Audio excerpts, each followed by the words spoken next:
आज का विषय है प्रकृति का स्वरूप वर्णन। योग दर्शन साधन पाद पातंजल योग सूत्र 18।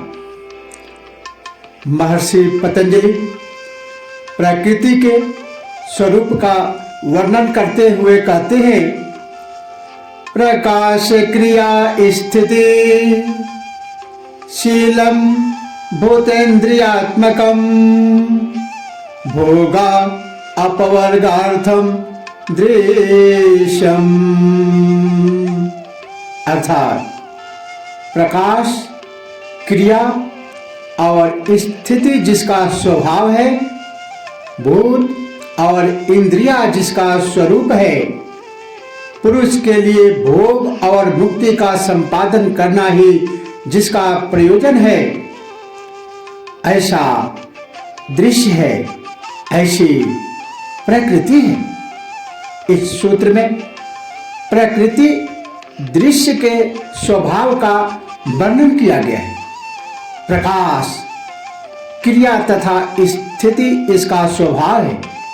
विज्ञान की आधुनिक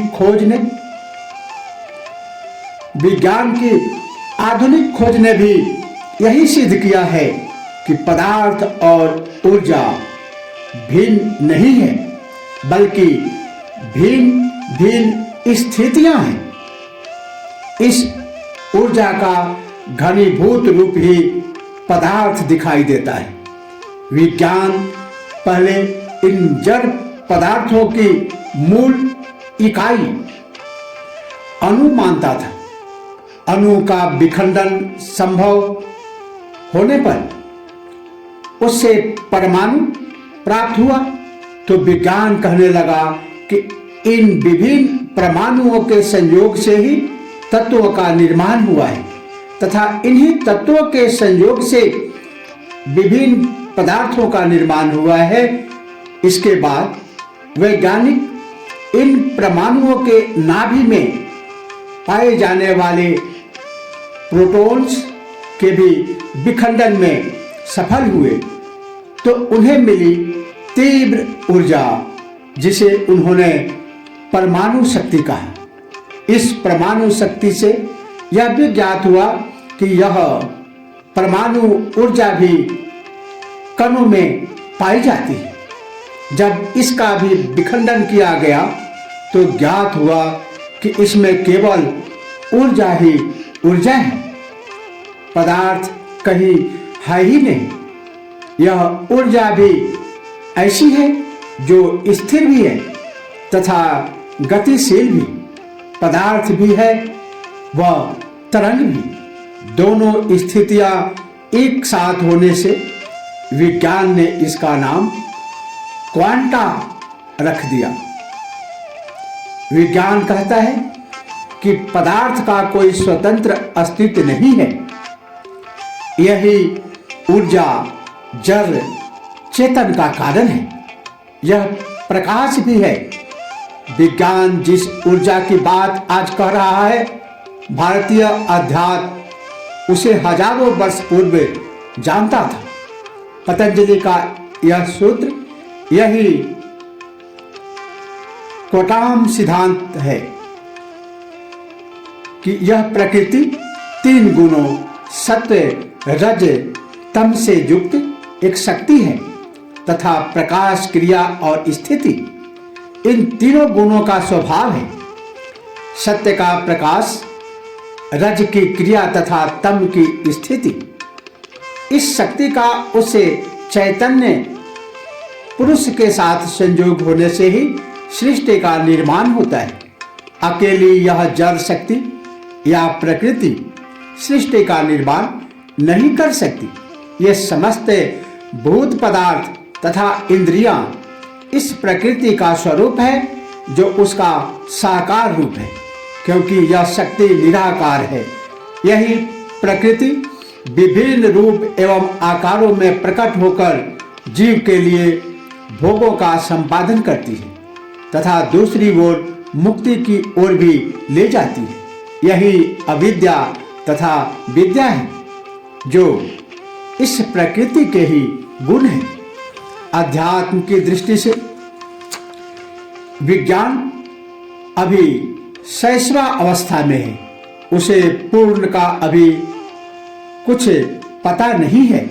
जो खोज हुई है वह महत्वपूर्ण अवश्य है, किंतु अपूर्ण है। अध्यात्म इससे भी आगे उन सूक्ष्म तथ्यों की खोज कर चुका है जहां तक विज्ञान को पहुंचने में अभी 500 वर्ष और लग सकते हैं। फिर विज्ञान की खोज एकांगी है, वह भौतिक क्षेत्र में ही प्रगति कर रहा है। उसे उस चेतना का कुछ पता नहीं है जिसका परिणाम विध्वंस की ओर ही जा रहा है। चेतना से उसका संपर्क हुए बिना इसे कभी भी पूर्ण नहीं कहा जा सकता। अध्यात्म केवल उसे चेतन तत्व को ही सब कुछ मानता है। यह जड़ प्रवृत्ति उसी की क्रियाशीला शक्ति है। दोनों के संयोग से ही सृष्टि है। बिना चेतन के संयोग के अकेली प्रकृति कुछ नहीं कर सकती। जिस प्रकार बिना चालक के मशीनें व्यर्थ हैं, इस सूत्र में प्रकृति और अधिक स्पष्ट व्याख्या की गई है कि यह प्रकृति सत्य, रज तथा तम इन तीनों गुणों से युक्त है। इन तीनों की साम्यावस्था ही प्रकृति है। हम इन तीनों गुणों तथा इनके कार्यों को ही देखते हैं, सुनते हैं तथा समझते हैं। सत्य गुण का धर्म प्रकाश है, रजोगुण का धर्म क्रिया है, एक्शन है, हलचल है, गति है, एक्टिविटी है, तथा तमोगुण का धर्म जड़ता है, स्थिति है, सुषुप्ति है।